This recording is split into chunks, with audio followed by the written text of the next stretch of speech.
Okay,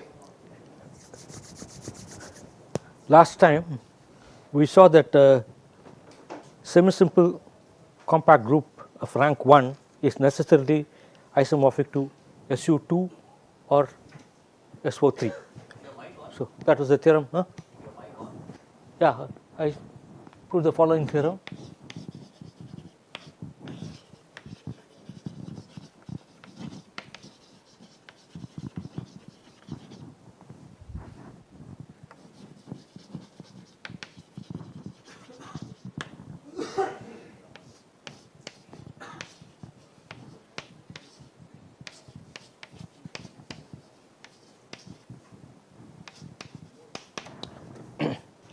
This, for instance, can be identified with SU2 can be identified with quaternions of norm 1.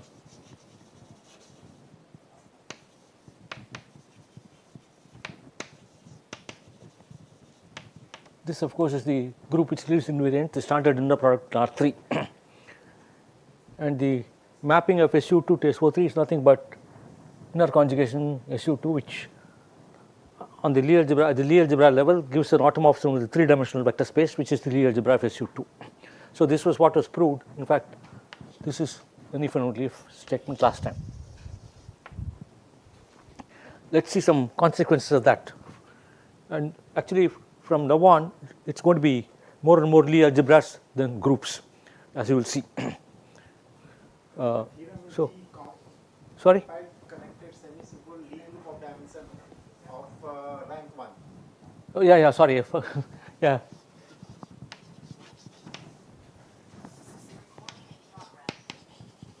Of rank 1, if and only if this happens. That's the crucial property of rank 1. Okay, so now let's look at general GB, a general compact semi-simple group connected.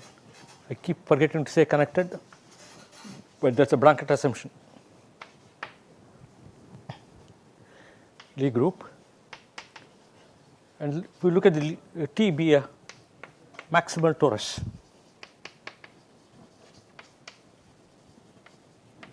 In G, and the Lie algebra G then decomposes under the adjoint action of T, decomposes as a direct sum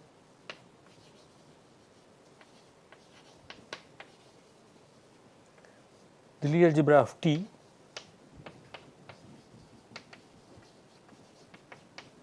plus this number of eigenspaces G alpha in a finite set. Maybe I shouldn't use, let me use G alpha here. Well, where add T on where G alpha as a basis, say E1 alpha, E2 alpha. It's a 2-dimensional. Oh, at this point, I do not know if it's 2-dimensional yet. I'll have to say something more. Sorry. Let me write. Okay, G, not G, but let me write GC, which is the Lie algebra of G tensored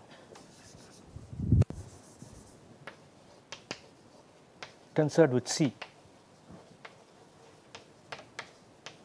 decomposes as torus TC.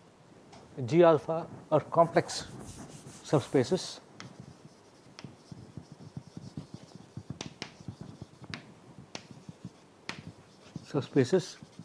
which are eigenspaces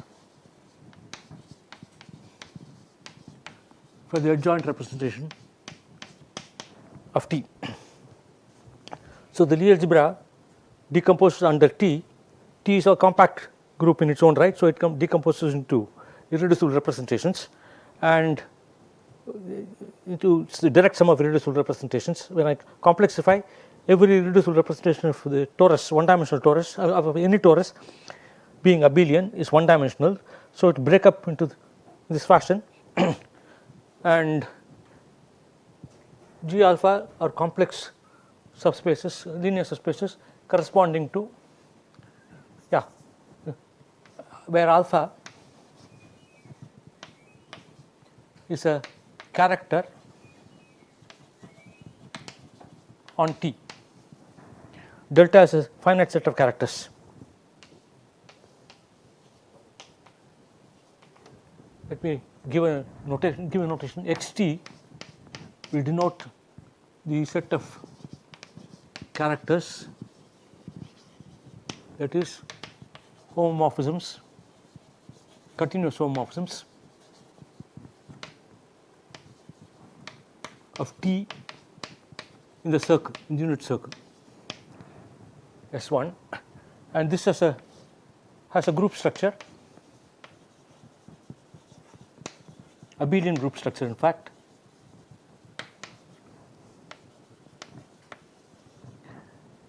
Namely, if you take two characters, alpha is at, say, chi is one character from T to S1 and chi prime is another character T to S1, then if you look at, one defines chi prime on any T as chi T into chi prime T. That makes it into an abelian group, and it's, since the torus itself is a product of circles,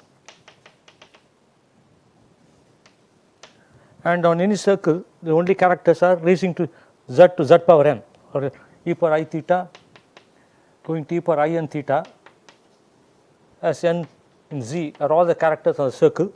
So, on the product of this, the homomorphisms are simply, you take for any homomorphism of this into S1 is simply decomposed into, it's a bunch of homomorphisms of each of these factors. So, you find that xt, this shows first of all that x of S1, the circle, is isomorphic to Z, the cyclic group of infinite order, and more generally x of T, if T is product of L circles, xt is going to be isomorphic to ZL. So, the character group is a group isomorphic to ZL, and we will often denote the multiplication additively because it is ZL. So, denote it multiplication. So, in fact, we will write chi plus chi prime T by definition is chi T into chi prime T.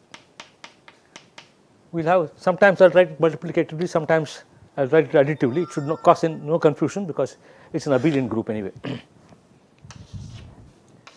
Okay, so for each character you have its eigenspace, and the whole complexified Lie algebra GC which is G tensor C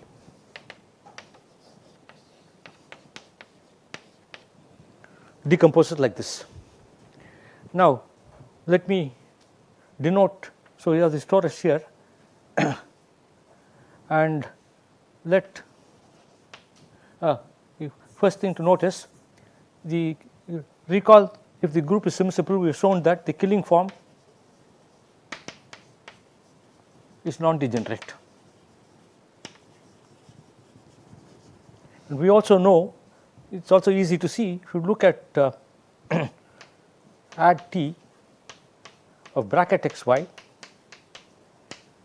because it preserves the adjoint representation preserves the Lie algebra structure, is add Tx,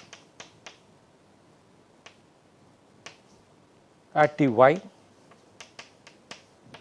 and this, if x is in G alpha and y is in G beta, where alpha beta are in delta, incidentally set delta is called the set of roots of G with respect to T. This set delta, which is why simply being, because there can only be since Lie algebra is finite dimensional, there can only be finitely many characters which occur here. So, this is a finite set. if you have this, then you see if this happens, then this equals obviously alpha t x beta t y. In other words, you find the bracket of x y, if x is in g alpha and y is in g beta, falls into g alpha plus beta.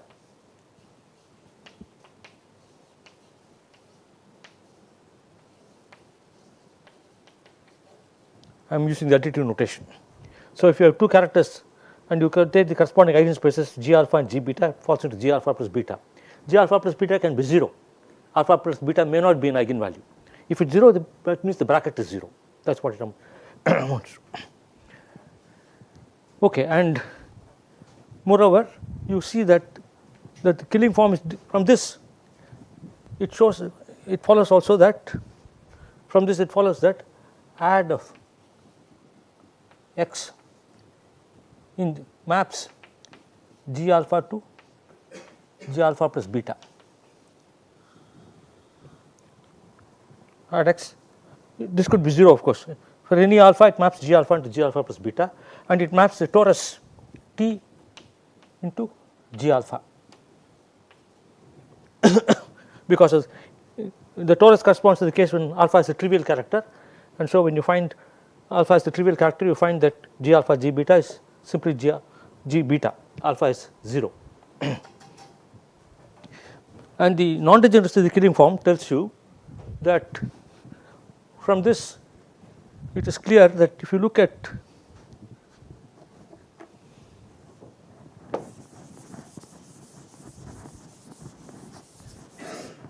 add of g alpha times add of g beta, look at this maps any g gamma into g alpha plus beta plus gamma. Apply it on g gamma, the first one takes you to g beta plus gamma, the next one takes you to g alpha plus beta plus gamma. So, if beta plus gamma is not 0, I claim that trace add x add y is 0 for x in g beta and y in g gamma. So, with respect to the killing form, the this add x add y moves, to take any gamma, it moves into g alpha plus beta plus gamma, and then apply it again, it will go into g of twice alpha plus beta plus gamma, I mean g of alpha plus 2 beta plus gamma, twice beta plus gamma and so on. So, at some point it has to become 0 because the set of roots is only finite. So, start it, the first application of add x add y takes it to beta plus alpha plus beta plus gamma, the next one will take it to alpha plus 2 beta plus 2 gamma and so on. So, you find that is why trace add x add y is 0. There can be no diagonal entry if you use a basis compatible with the g alphas. All the diagonal entries will be 0. And this proves this by the definition of the killing form, it is nothing but trace add x add y. This shows that g alpha g beta with respect to the killing form, which have been, this is the killing form, b of g alpha g beta 0 if the only case when this does not happen in beta plus gamma, sorry, so g beta gamma, g beta plus Vg of this is 0 if the only case where it can be non-zero is if beta plus gamma is not 0. If beta plus gamma is 0, of course it can happen, it will map g alpha into itself, and so the killing form cannot say the killing form is 0. In fact, since the killing form is degenerate, this shows that the killing form puts g alpha and g minus alpha in non-degenerate pairing. This implies g alpha and g minus alpha are paired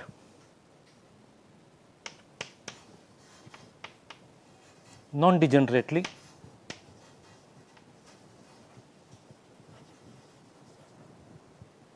with each other by the killing form.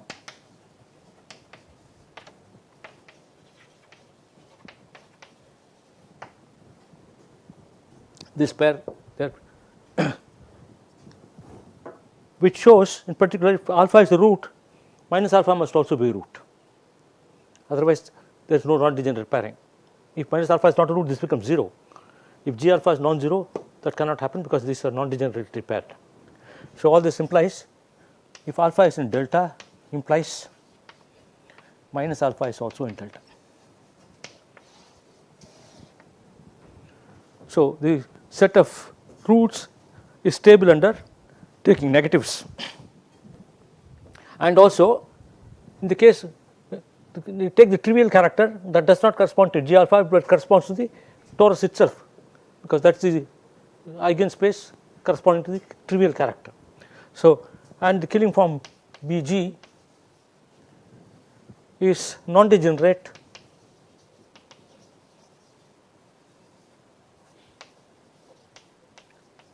on T.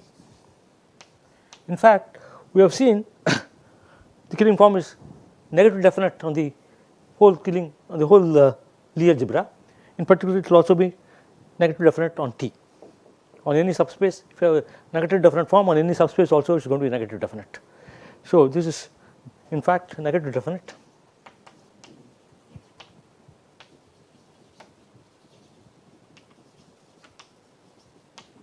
on it. Okay. Now, the first important consequence of all this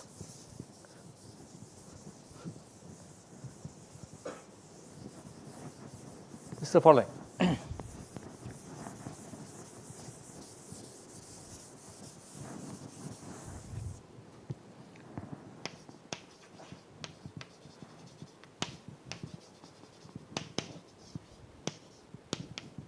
For any alpha in delta,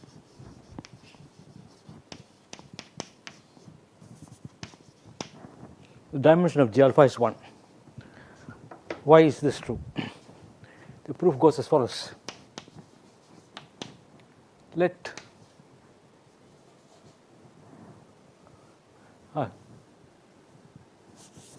in fact, moreover,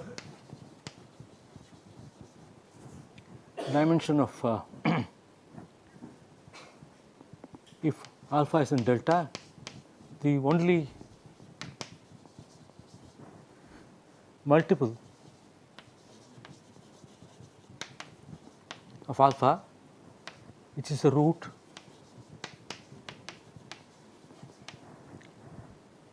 only multiples of alpha which are roots are alpha and minus alpha.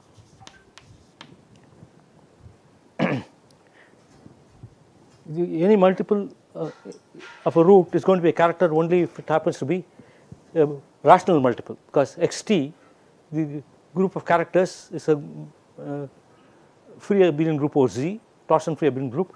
So, if you have a multiple of alpha which is root, the only real multiples. Any character, if it is a multiple of alpha, has to be a multiple by a rational number. I mean, alpha can be the already, if it may be the nth power of some character already, that could happen.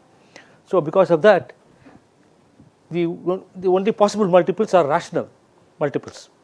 If you have a character and a rational multiple of that is a character, it has to be, if a real multiple of that is a character, it has to be a rational multiple.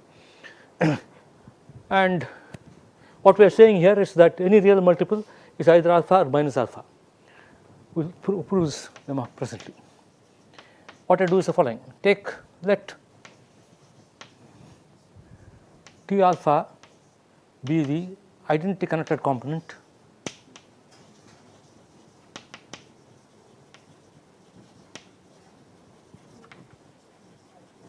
of kernel alpha in T.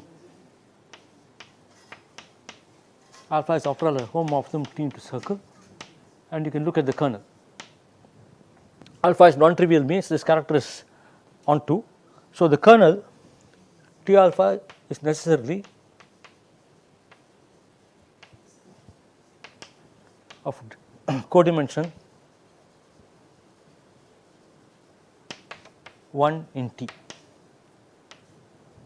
The single character you want to take the kernel, so it is exactly codimension 1 in the torus T. Moreover, for any rational multiple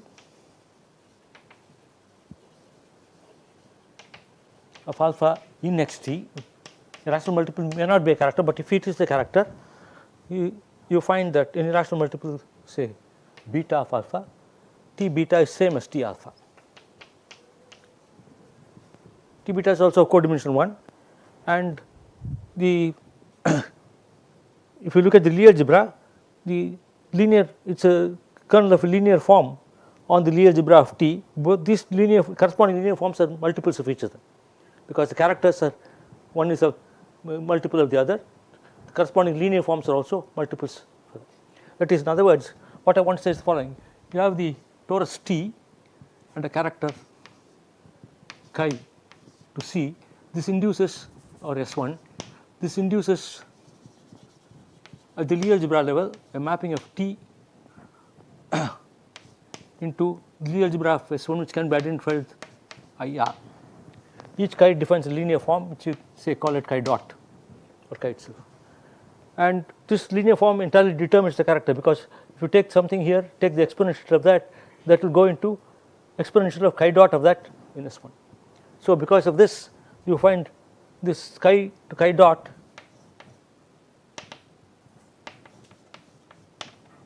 is an injection of Xt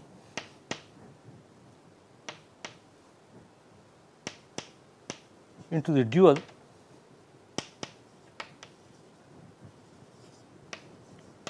of IT. T goes into IR, so IT will go into real numbers. It is a linear form, so complex linear form. So you find this chi to chi dot is an injection of Xt into the dual. So the Lie algebra, when you have a character and a rational multiple of that, both of them induce the same map in the Lie algebra level. So the kernel at the Lie algebra level is the same, which means the connected components are the same. So the identity connected component of the kernel of the character alpha is the same as the identity connected component of any multiple of alpha, if it is a character. So that proves that T beta equals to T alpha. Now let us look at the centralizer of T alpha.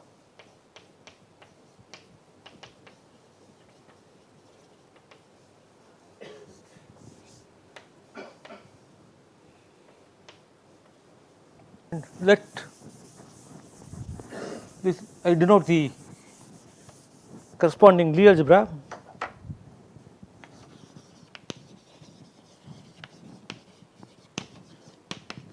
of Z T alpha, which is defined as centralizer of T alpha in G, equals Z of T alpha, where which is denoted Z T alpha. This is notation, equals sigma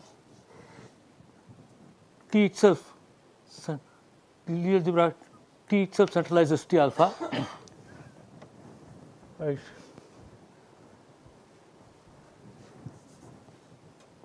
This is what Tc complexification plus sigma G beta, where beta T alpha is 1. Those characters beta which on T alpha equal to 1 are precisely those which centralize Tc, and therefore their exponential images will which is here will centralize. So this is the Lie algebra of that group Z T alpha. Lie algebra looks like this, which implies Z T alpha, the center of Z T alpha, it is an identity connected component of the center,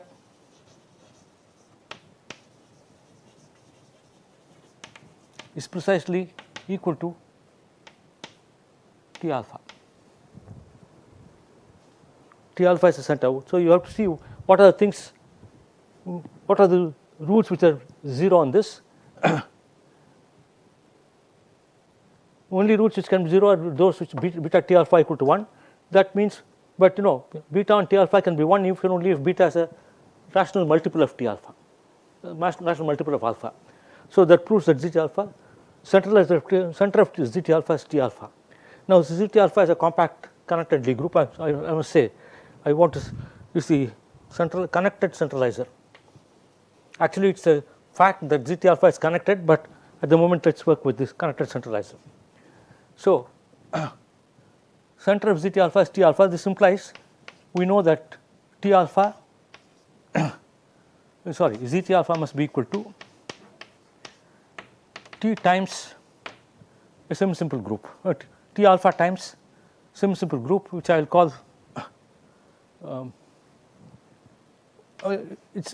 we know that this is equal to T alpha times ZT alpha commutator ZT alpha, which is a semi-simple group as we know. Any compact Lie group we saw is product of its center, connected component of center times the commutator subgroup, which is necessarily semi-simple. Now, what do I know about this group? This group has T by T alpha as a maximal torus, because you take the T is a maximal torus in T alpha, and that will break up into T alpha times T intersection ZT alpha as can be easily seen.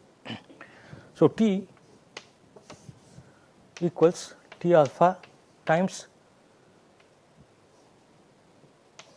T intersection ZT alpha. Strictly speaking, I should take the connected component of this.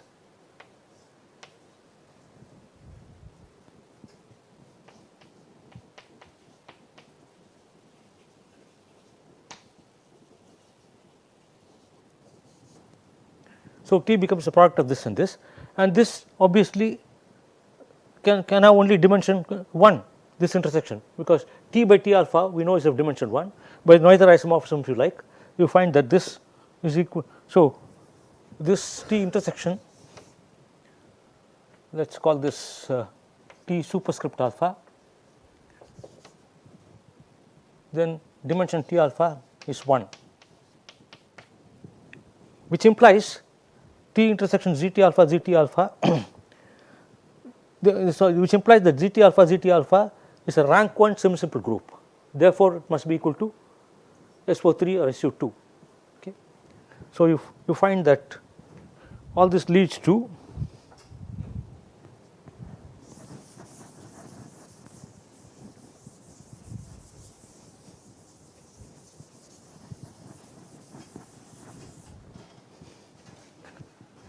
which implies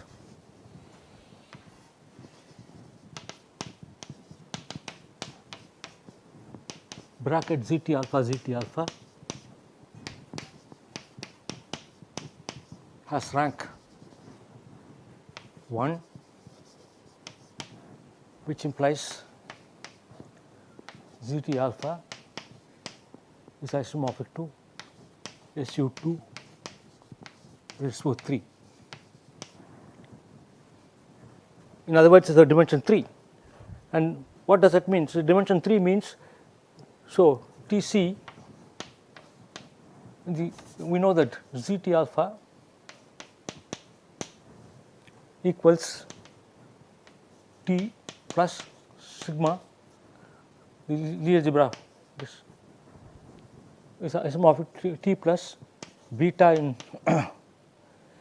in delta G beta, where beta T alpha equal to 1. This is what ZT alpha is. Now, if ZT alpha is, I know now that this is SU2 or SO3, therefore 3-dimensional, which means this sum is 3-dimensional. So there can only be, ZT alpha is this, yeah. So and therefore bracket ZT alpha, which is the Lie algebra of the bracket of the group, the commutator subgroup, is nothing but T alpha, the Lie algebra of that, plus T superscript alpha plus sigma G beta, beta in delta, beta T alpha equal to 1 is 3-dimensional. One dimension is this of dimension 1 is taken up, so the rest of it is 2-dimensional. So there can be only 2 betas in this entire thing. Alpha is already there, minus alpha is there, so no other multiple of alpha can be there. So this shows dimension G alpha is 1 and no multiple, real multiple of alpha is a root.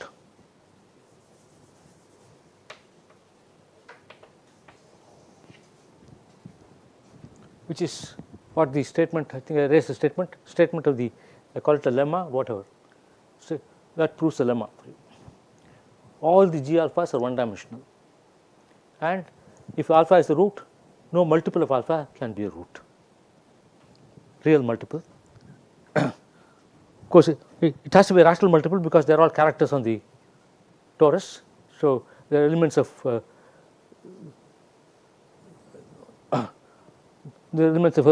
abelian group, so free abelian group over Z, and the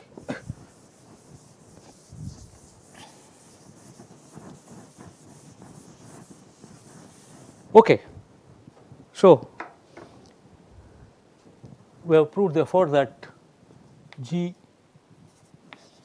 compact semi-simple, then T maximal torus,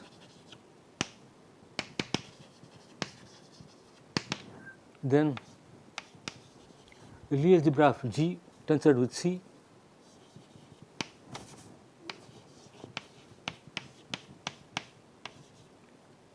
it breaks up into the torus T tensored with C direct sum with G alpha, alpha and delta, where dimension G alpha equals 1 for every alpha and delta, and G R alpha is in delta for some R, and Q implies R equals plus or minus 1. So this decomposes into 1-dimensional spaces corresponding to different characters, and all the characters which appear are such that no multiple of that character is again a root. All the roots that appear are no multiple of this is root. So if, and let's see, if V alpha in delta, if for alpha in delta, let E alpha be an element in G alpha,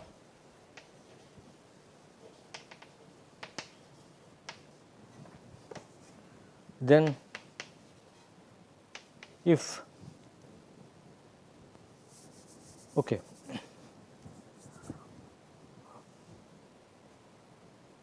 be an element in G alpha so chosen that the killing form on E alpha E minus alpha equals 1. We know the killing form degenerately pairs G alpha and G minus alpha. So if you fix one element E alpha in G alpha, you can find an element E minus alpha such that this happens. You choose one element for every alpha in each pair. You pick out one alpha and then pick up a basis E alpha, then automatically defines another element in the G minus alpha, and it's all 1-dimensional. And set H alpha to be equal to E alpha E minus alpha. Then H alpha is in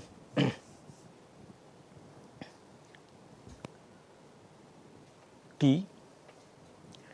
The reason is, if you look at E alpha E minus alpha, the bracket must go into 0 eigenspace of T. Okay. If you look at the, because of the, we know that E alpha maps E beta into E alpha into E beta into G alpha plus beta. So this must go into G alpha minus alpha, which is 0 eigenspace, which means it's in T. So if you know, we have the following relationships.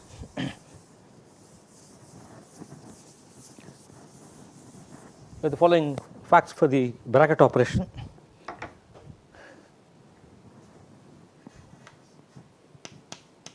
E alpha E beta will be equal to, if alpha beta alpha plus beta are all in delta, then this will be some multiple of alpha plus beta. Take the bracket here. H alpha E beta is going to be alpha of beta of H alpha times E beta. H alpha is in the torus, the Lie algebra of the torus. So if you take the bracket, here I denote the induced map, the induced linear map on the torus also beta. The root is beta, induced linear map is also beta. Beta also denotes the map of Tc in C induced by beta. To do that, the bracket operands have these properties. Of course, we know that H alpha H beta is 0 for every alpha beta. Further, the H alpha alpha and delta contains the basis of Tc. Why? Because if you take, the killing form is non-degenerate on Tc. We have seen that the killing form is not degenerate on Tc. So suppose you take an element H in Tc, then H alpha is 0 if and only if alpha H, I have not, sorry, I have to say something more. H alpha contains a basis means what? This means, I want to say it generates all of it. Suppose all that I have to prove is this: suppose beta H alpha is 0 for every beta.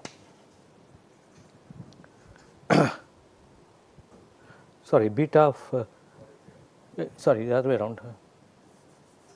Beta of H alpha is 0 for every alpha. Then this implies, I claim, no, given any H alpha, let me put it like this: given H alpha, I'm not saying it too well. At the moment you have not proven that the H alpha are non-zero. Sorry? At the moment you have not proven that H alpha is non-zero. No, I have to prove that alpha. Well, yeah, I've not proven that. Yes, you're right. I've not yet proven that H alpha is not 0. Okay, I'll also make the statement E alpha E minus alpha, which I called H alpha. Okay, let me put H alpha of E beta, I claim, equals which no, there's no question of claiming here. Yeah, is beta H alpha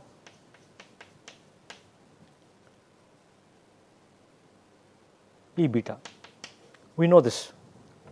H alpha E beta is beta H alpha E beta. So, and yeah, if in particular I can take H alpha in the torus T itself, then we know that beta H alpha is going to be purely imaginary. We know that the Killing form is actually negative definite on T. You know that. Now, if beta H alpha, I want to claim that if beta H alpha is 0 for every beta, sorry, I am not saying it right. Okay, I think for the present, let me say contains a basis of TC. This last statement is not proved, but the rest of it is proved. I will postpone the proof of this. Okay. Yeah, this statement to be proved later.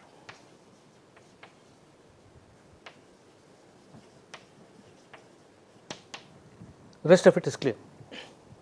Being a basis is not quite true. No, I mean delta is a set of all roots and Yeah. not a basis in the roots. No, I would say it contains a basis. What I've said contains a basis. I am not saying it's a basis. I'll come to that. I have not talked about simple roots, so it's a little premature to have stated this, but I'll come back to this and prove it a little later. Okay. In fact, what is true is this.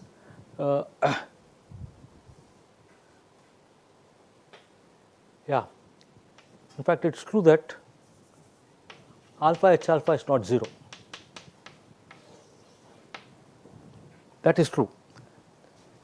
That is basically because you can look at H alpha, E minus alpha, they will form a 3-dimensional algebra, which is isomorphic to, or complex number is isomorphic to SL2C. And then the H alpha corresponds to diagonal matrix, E alpha and E minus alpha correspond to upper triangular and lower triangular matrices. So when you take the bracket of E alpha and E minus alpha, you get some element, non-zero element in the diagonal matrix, and then if you take the bracket with either that is E alpha E minus alpha, which I call H alpha, and its bracket with E alpha will give you some non-zero number, non-zero element. So that's why alpha H alpha is 0. That much at this point one can prove, but more is true. We'll come to that. Okay. And before we go to prove that, I have to say something about representations of 3-dimensional Lie algebras.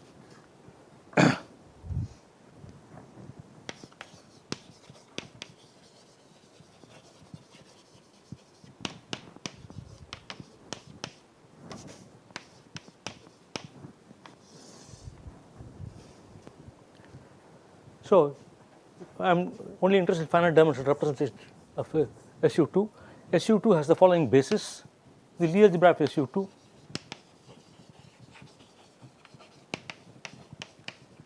tensored with C is SL2C, which is a set of matrices, 2 cross 2 matrices with trace x equal to 0. See, SU2 it consists of skew Hermitian matrices. Lie algebra of SU2. This is skew Hermitian matrices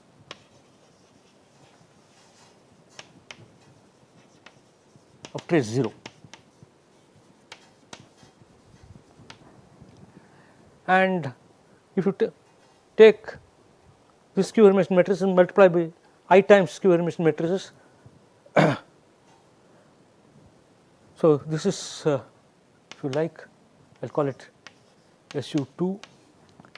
SU2 is a real Lie algebra plus I times SU2 is easily seen to be SL2C. see this consists of trace 0 matrices, and if you look at this, you can see that the two have only trivial intersection. If you take a skew Hermitian matrix and multiply by I, you will get a Hermitian matrix.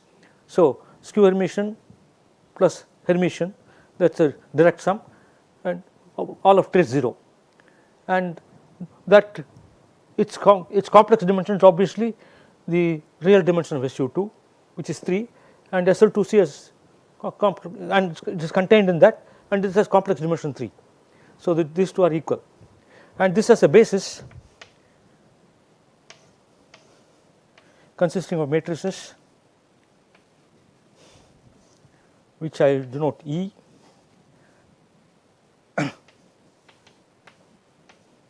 denoted H, and the third one 0 1 0 0, upper triangular, lower triangular, and diagonal. These are the three matrices which constitute the basis for, and you have the following relationship: HF equals minus 2F, HE equal to minus 2 plus 2E, and EF equals H. These are trivially checked. The bracket of this bracket operations is trivially checked to be true. HF, so H is the thing which corresponds to the diagonals, which is the I times diagonals in SU2, I times diagonals in SU2, that is H.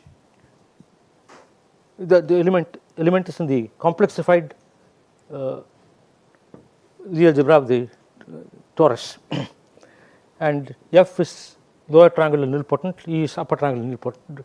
Both these elements obviously belong to trace 0 matrices, they are in SL2, and the bracket operations are easily checked. Now, if you have a representation, if rho is a representative of the Lie algebra SL2C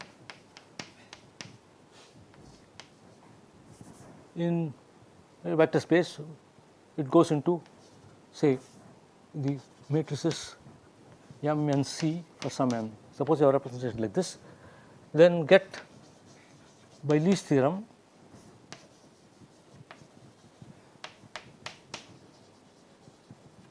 this is the Lie algebra of GL and C.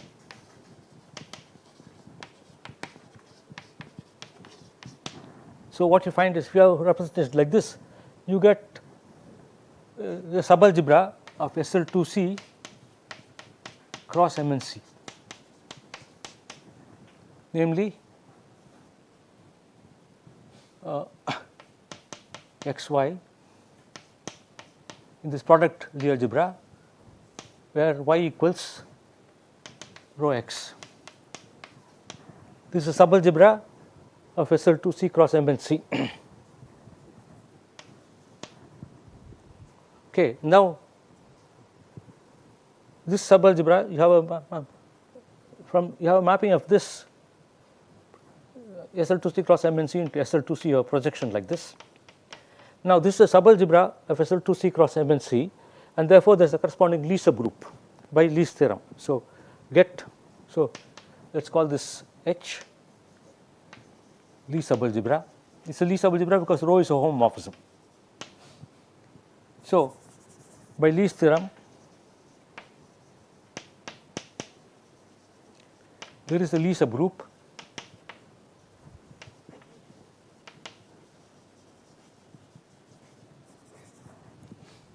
H IH into the Lie group corresponding to this, which is nothing but SL2C cross M and C and cross GL and C. You have Lie subgroup like this. Now you have here the Cartesian projection to SL2C.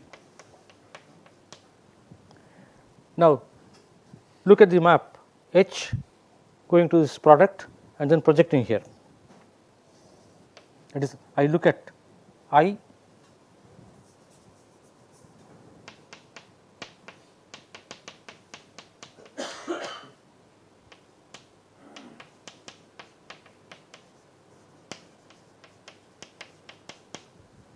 the Lie subgroup means there is a homomorphism like this I from a Lie group H into connected Lie group H into this product, and by composing this I with this projection, if a Cartesian projection, you get a mapping of H to SL2C. Which way is it? Yeah, you get a mapping of H to SL2C. Now, at the Lie algebra level, what you get is the corresponding inclusion of the Lie algebra of H. Oh, I should have called this, let me call this H naught. So, you get a map of H from the definition of the Lie subgroup. This goes into the subgroup H naught at the Lie algebra level, and that maps to Lie algebra SL2C. Now, this is an isomorphism, this is also an isomorphism, therefore, the mapping here is a covering map. At identity, it is a local diffeomorphism, and since it is a group homomorphism, it is going to be the same everywhere, and therefore, this is a group homomorphism. But this is simply connected, it is a covering map, and this is simply connected, therefore, it must be an isomorphism, it goes like this. So, you get a mapping of SL2C into H, and composing with the second composing this map I in second projection, you find that you got a representation of SL2C. So, corresponding to every representation rho of the Lie algebra, you get a representation of SL2C. The converse, of course, is always true, that if you have a Lie group homomorphism, automatically there is a corresponding Lie algebra homomorphism. Here we are reversing the direction, and that works because SL2C is simply connected. That's an easy exercise. SL2C is simply connected. It's not difficult to prove. Okay. So you get a mapping of H into SL2C cross GLNC, and then the projection. So in other words, get by Lie's theorem. Hence, get a representation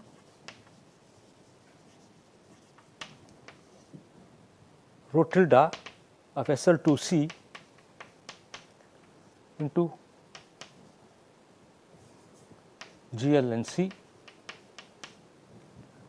such that which induces rho from small SL2C to MNC. So, representations of the group SL2C are entirely the same as representative of the Lie algebra of SL2C. In general, this is not true, but since SL2C is simply connected, it works. Okay.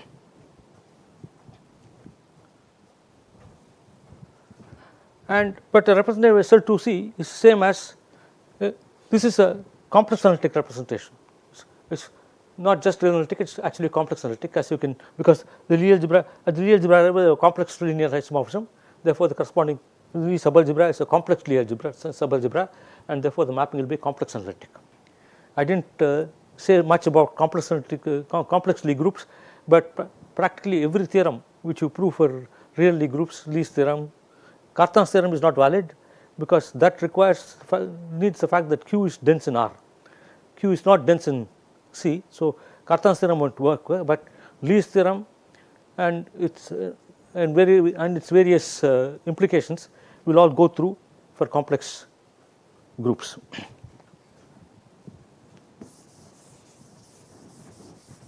So, if you want to study representations of SL2C or equivalently SU2, notice that if you are representative of SU2, you get a representation of the Lie algebra of SU2, you get a representation of SL2C, therefore a representation of capital SL2C, therefore a representation of SU2. So, representations of SU2 are same thing as are the same as complex analytic representations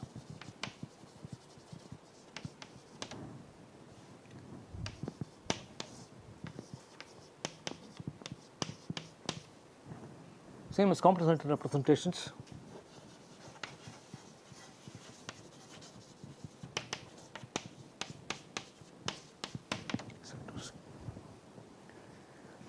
So, you now reduce the problem to a purely algebraic problem, because Lie algebra representations are essentially algebraic objects. There is no continuity, analyticity, nothing is involved. It is only linear algebra. Here H is closed subgroup, right? You don't probably need that. You need. H, it turns out it's a closed subgroup because once I know this map is injective and you have a inverse map like this, it follows that it's necessarily closed there.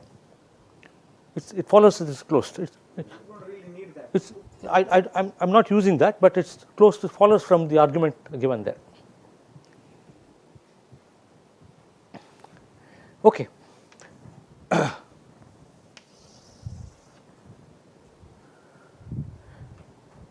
See, once I know that this the representation integrates to the representation of H, you see that this H is nothing but a graph of the representation, and therefore it's closed. Graph of a continuous map is always closed. Okay. So what I am now going to discuss, well, how much time do I have? This is 5 o'clock. I have half an hour. Okay. I will now discuss the representations of SL2C in some detail. Firstly, notice first of all that every representation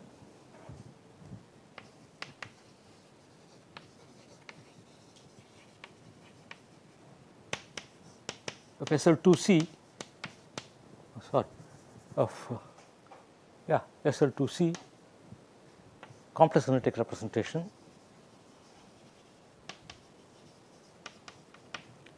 is completely reducible. Why? Because that representation is the same as representative of SL2C, which is same as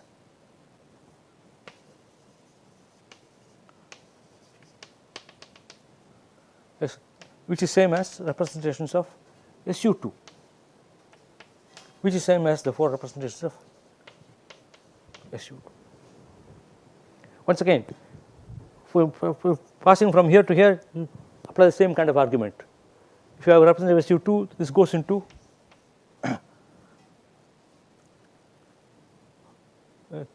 SL2C into some GLNC. Goes into that, and by Lee's theorem, therefore you get a subgroup of GLNC which corresponds to this homomorphism. So this is if you call this rho, there is a subgroup H, a Lie subgroup like this. GLNC is a Lie group in its own right.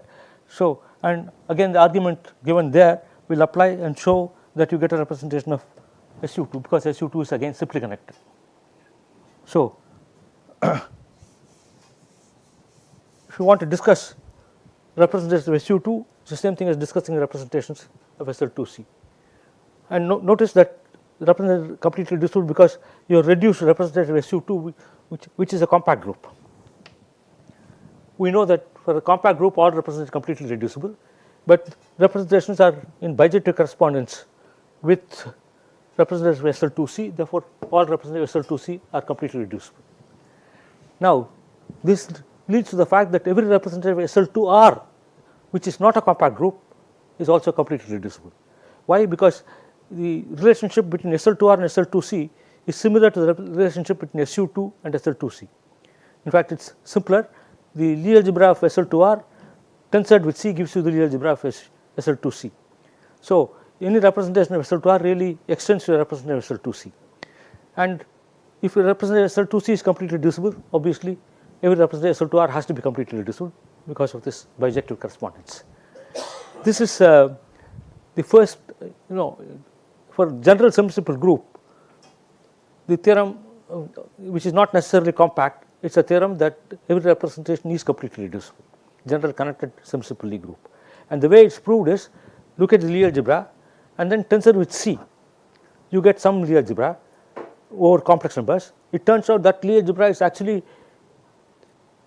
got by tensoring with C a Lie algebra of a compact Lie group, compact simply connected group. If you do that, then clearly every representation of the real group is same as every representation of the complex group, which is same as every representation of the compact group. And that is how complete reducibility was proved, and that was the proof given by Hermann Weyl. it's called the unitary trick, because what you have done here is essentially reduce the case of any of SL2R to the case of a unitary group. That's what you've done, and it's called the unitary trick due to Hermann Weyl. He proved it, but now there's a purely algebraic proof for the complete reducibility of representations of some simple Lie algebras. Anyway, I want to discuss the representations of S to C. Okay, now let me make some general definitions before I get down to SL2C.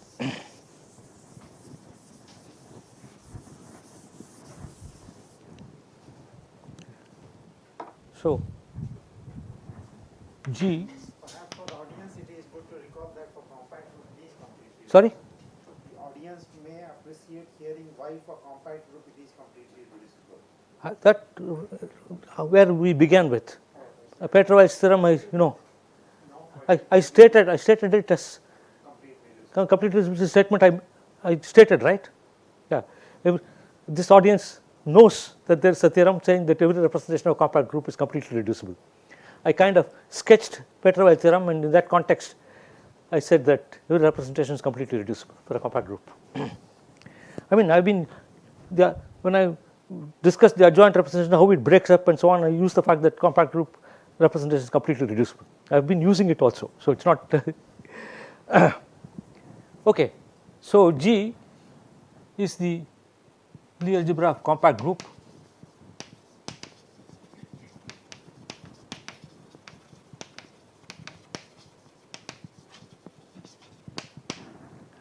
And G, T, a maximal torus, compact. I'm going to connect it semi-simple also assume. T maximal torus, T is Lie algebra of T. Then we have seen that G tensor C decomposes R T plus sigma G alpha in delta T C decomposes like this. These are eigenspaces.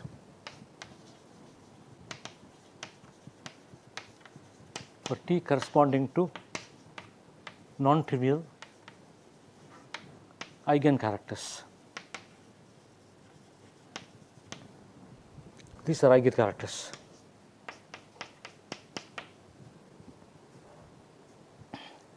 Okay. Now, suppose rho is the representation of G in some vector space. Restrict rho to T. Then again, T is a compact group, is completely reducible.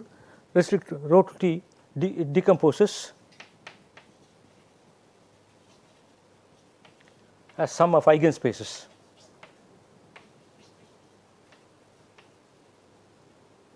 With respect to T. These eigenspaces, these are the corresponding eigencharacters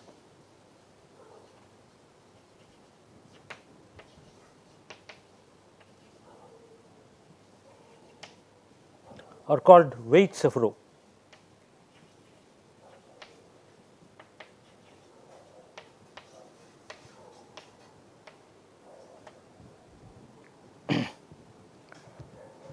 So, if you have a eigencharacter in some representation, eigencharacter of T in some representation, you call it eigencharacter.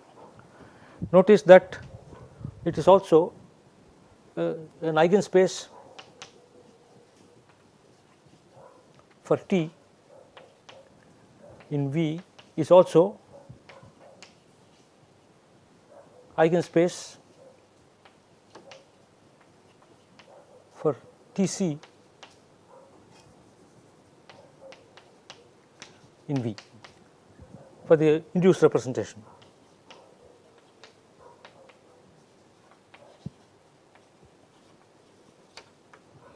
Of the group representation induces representation of Lie algebra, and therefore it gives a representation for the toral Lie algebra. Lie algebra is a torus, and its eigenspaces are the same as the eigenspaces for the torus.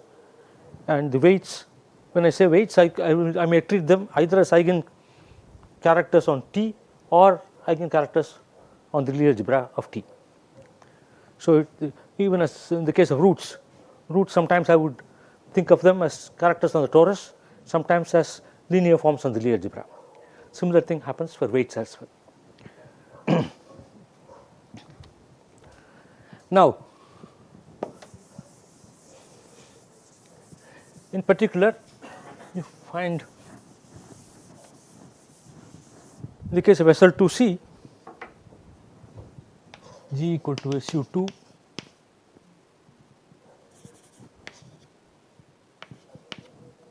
which means the Lie algebra is SU2, and you have the complexified Lie algebra as SL2C,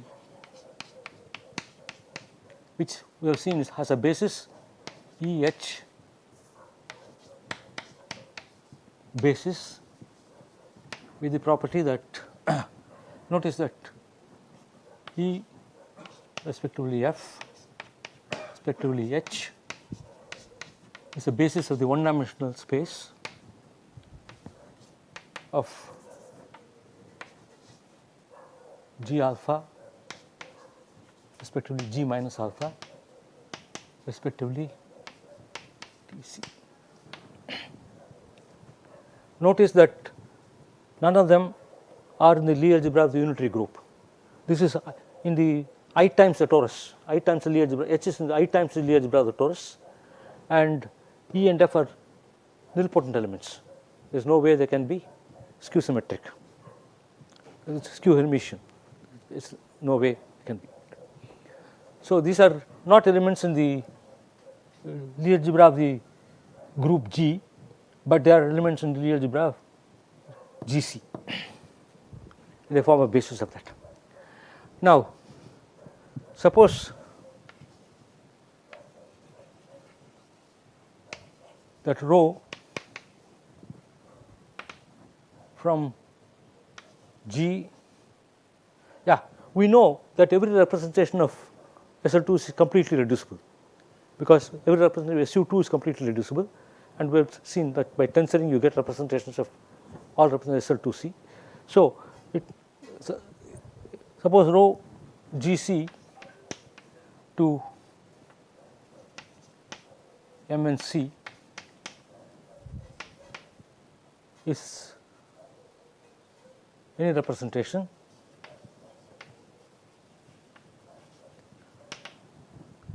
then it is the direct sum of irreducible representations.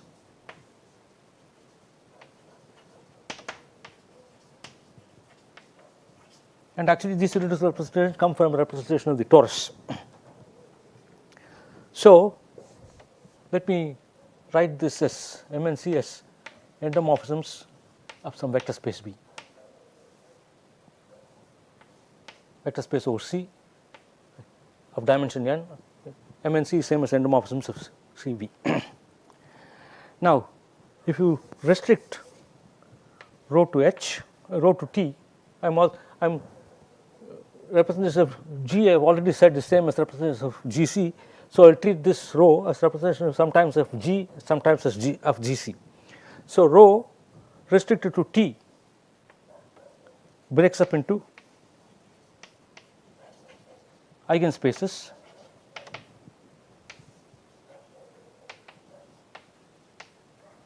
which this eigen, I already said this, the characters which you get are called weights, and these are called weight spaces. The eigenspaces are weight spaces of rho. They are also the same as eigenspaces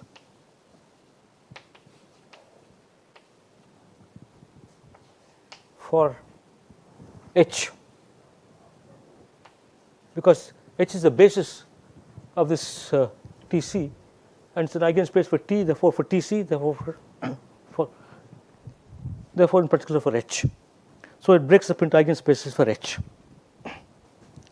So let now we now assume that rho an irreducible representation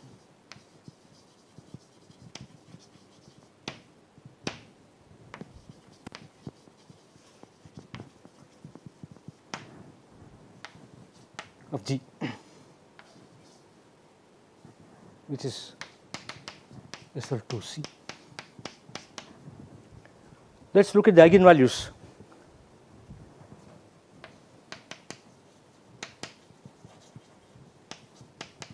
Of rho H.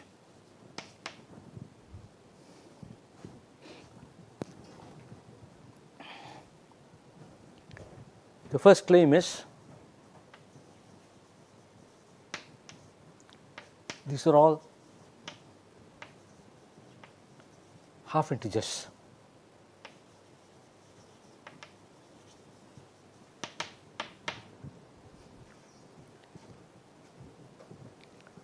We have the form n by 2 where n is an integer.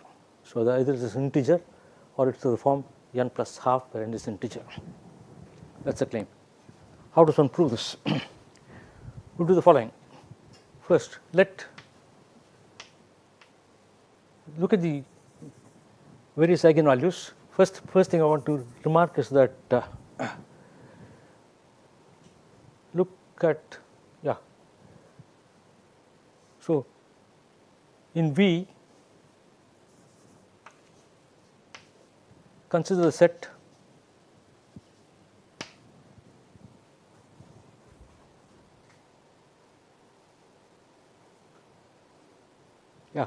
fix one eigen fix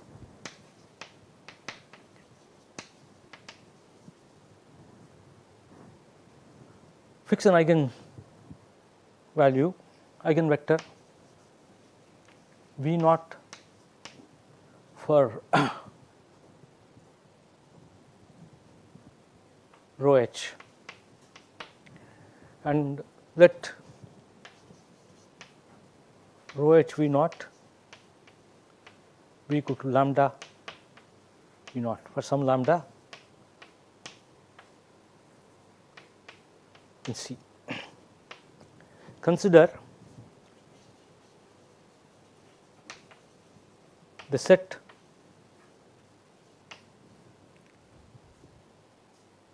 of eigen spaces for H. These are half integers or integers? Half integers, because notice that, oh yeah, sorry, I have taken H to be this. Set to C, and the Yeah. standard representation is integer. It's integers.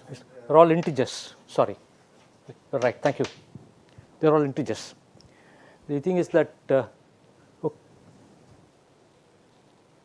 they're all integers. Consider a set of eigenspaces of consider sum of eigenspaces for for H, for rho H, corresponding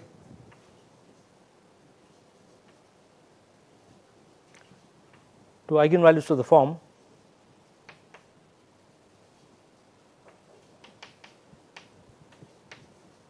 lambda plus n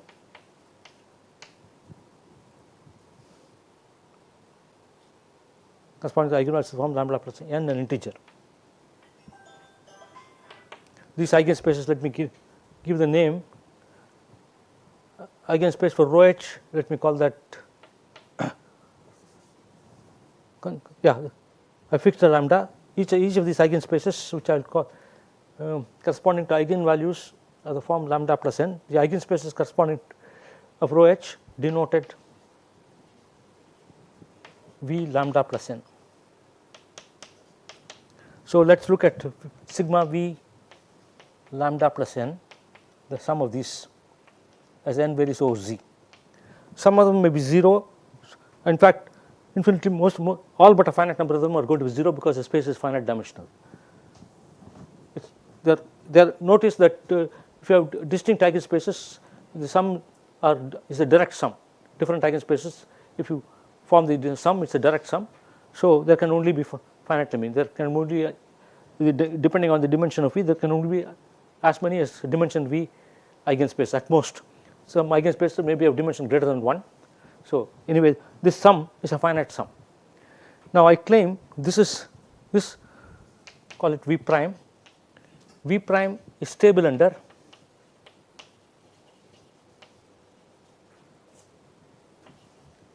the entire Lie algebra rho GC. What do I have to prove for that? I have to prove it's stable under E alpha, it's stable under E minus alpha, and under H. Under H, obviously it is stable because I have taken a sum of eigenspaces. Now if I apply E alpha corresponds to an eigenspace with eigenvalue 2. You remember the He alpha, He. I mean, it's a two-dimensional. This three-dimensional algebra. I want to prove it's stable under this. We have He equals 2E, Hf equals minus 2f, and Ef equals H. These are the. Now, if I apply E to V lambda plus H, it will go into V lambda plus H plus 1. Like we did in the algebra, we saw that E beta goes into E alpha plus beta. Apply a similar argument. Apply E alpha to this. So you have E comma a vector V in this. Take the bracket. Apply H to this. That's same as H applied to E, and I'm applying bracket. So it will be H bracket E comma V plus E comma H bracket V. From that it's clear it's going to add up. So it's clear that E of V prime is in V prime because the eigenvalue just gets added up by one more integer. And similarly, F V prime, the eigenvalue will get one less, that's also in V prime. And H V prime is in V prime. So it's stable under the entire Lie algebra. And I'm assuming the representation is irreducible. That means it has to be the whole of V. So the eigenvalues are of this form. And what happens? Compute the trace of H. This on the one hand has to be 0 because H is a commutator. Trace rho H is 0 because it's equal to rho E F. Trace of any commutator is 0. Say trace rho H is 0, but what is the trace here? It's equal to dimension V lambda plus n plus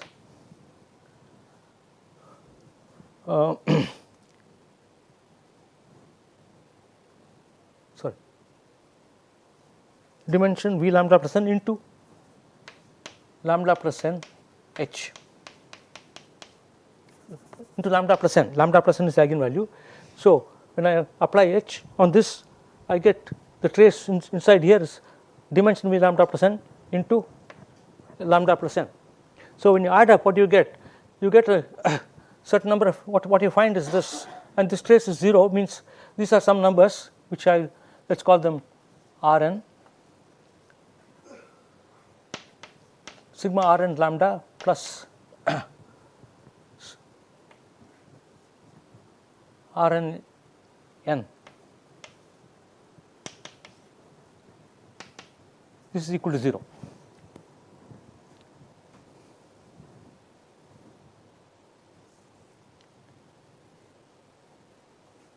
So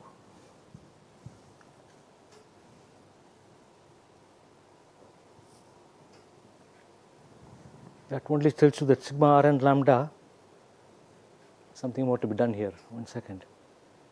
It goes lambda plus n sigma Rn n.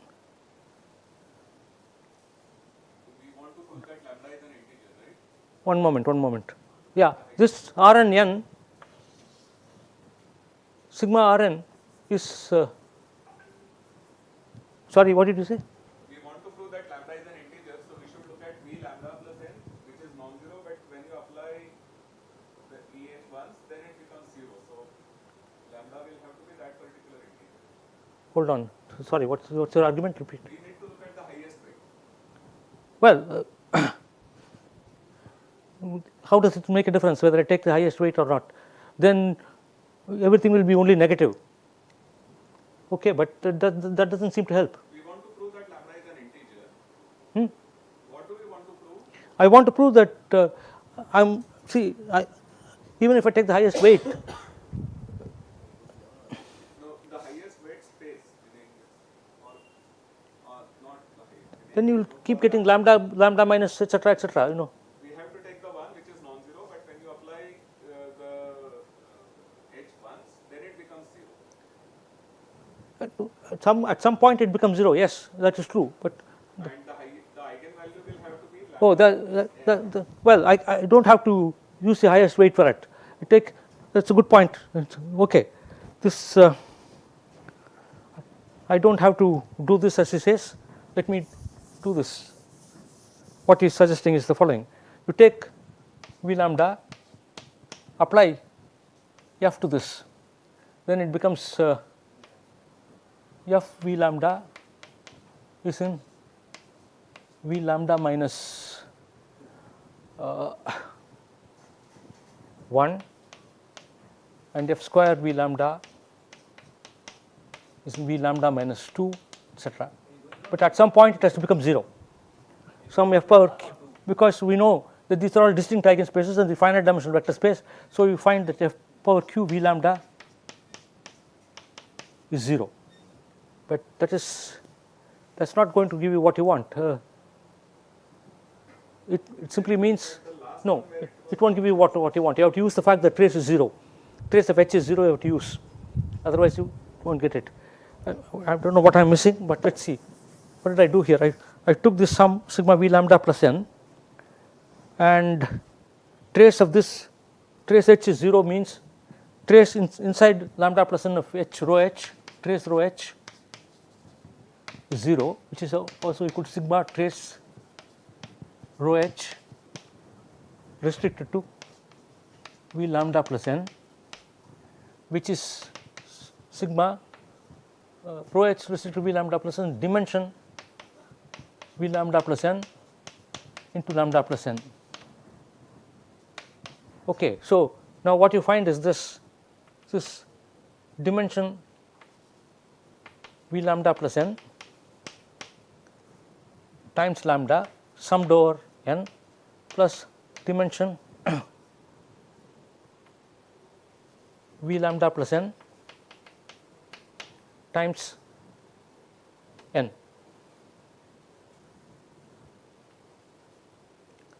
This is equal to 0. Okay, this dimension v lambda plus n times lambda. No, that's not quite okay. I will have to do it a little differently. That is, I pick.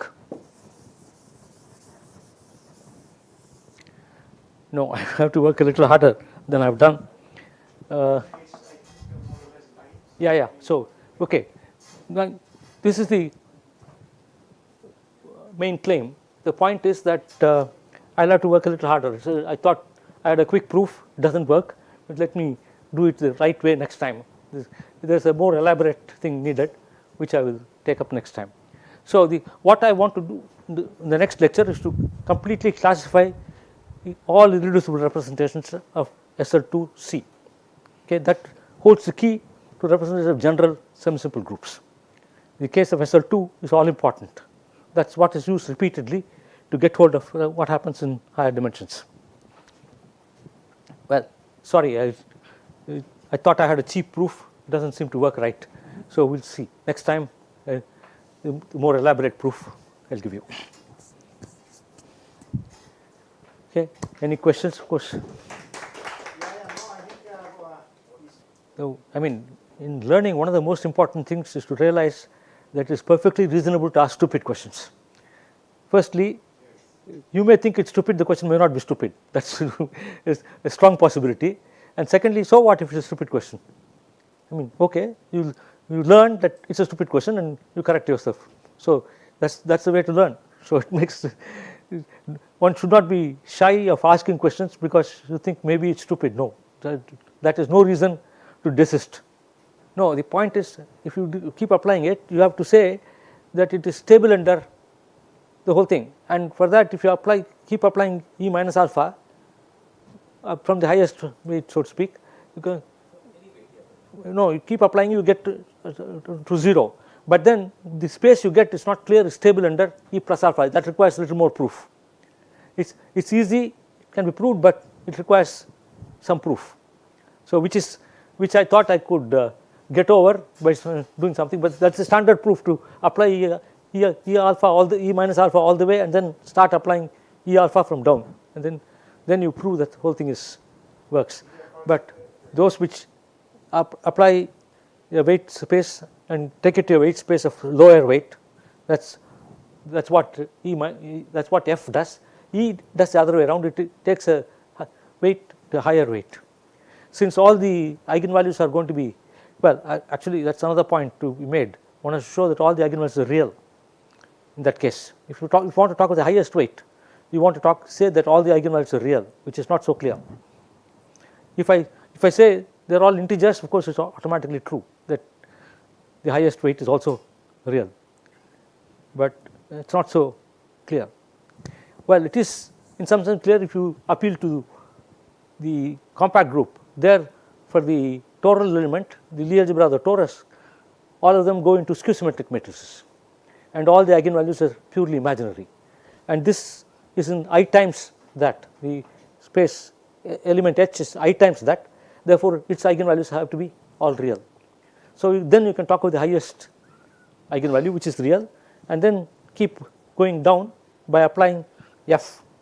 It will take the eigenvalue lambda into lambda minus 1 space and lambda minus 2 space and so on, and then you take the space spanned by all these vectors which you get in this process. Then you have to show that they're actually stable under plus E also. When you apply to one of these vectors E, you get back the previous vector. That's the kind of thing you have to prove. So that requires a little bit more of work. So no, that's not so simple. That's why I'm starting with a representative compact group, which gives rise to the representative semi-simple group. The way I prove the whole thing for SL2C, but the more general case is more complicated. I will have to look at the Lie algebra tensor with C. That's a complex Lie algebra, and therefore there is a complex Lie group corresponding to it, and there is a complex simply connected Lie group corresponding to it. And since the real Lie algebra is included in the complex Lie algebra, by Lie's theorem there is a corresponding map of the group into the complex Lie group. Lie's theorem. It's a real homomorphism, but into the complex Lie group. And then looking at the Lie algebra, it's clear the Lie algebra, the bigger group, is the complexification of this group. So you find that representations of, if it's simply connected compact group, they are same as the representative Lie algebra of the compact group, and therefore the complexified Lie algebra, and therefore of the simply connected complex Lie group. That's the way you work out, you get to a complex group. But from getting from a complex Lie group to a compact Lie group, that's a different question, which is that you can do it is what Hermann Weyl proved, and which is called the unitary trick. Because it's called unitary trick because that's what happens for GL and C. GL and C, the unitary group, is the maximal compact, it's a compact subgroup of which GL and C is the complexified group. So he is motivated by that example SL2R. Huh? SL2R. SL2R. Yeah. He is motivated No, by that example. the point is that if you take a real semi-simple Lie algebra, it corresponds to some real semi-simple group. Okay. If you take a real semi-simple Lie algebra, complexify it, then you get a complex semi-simple algebra. It turns out that complex semi-simple Lie algebra is also the complexification of a compact Lie algebra, the Lie algebra of a compact group. So representations of real Lie algebra is same as representative complex Lie algebra, which is same as complex group, which is also the representations of the compact Lie algebra, and therefore the compact group. So every representation of the real group gives you a representative compact group, and therefore complete reducibility of the compact group representations gives the complete reducibility of representative semi-simple group. But to get hold of that compact group from the complex semi-simple group is a little tricky. I mean, it's a theorem of Hermann Weyl that you can get such a compact Lie group, and that is how he proved that representatives of real sum-simple Lie algebras are completely reducible. And for that was obviously a very involved proof using compact Lie groups on the one hand, so using analysis plus a lot of algebra. But now there is a proof due to Whitehead which is purely Lie algebra, it's completely, but it requires some other preparation which I will not go into in these lectures.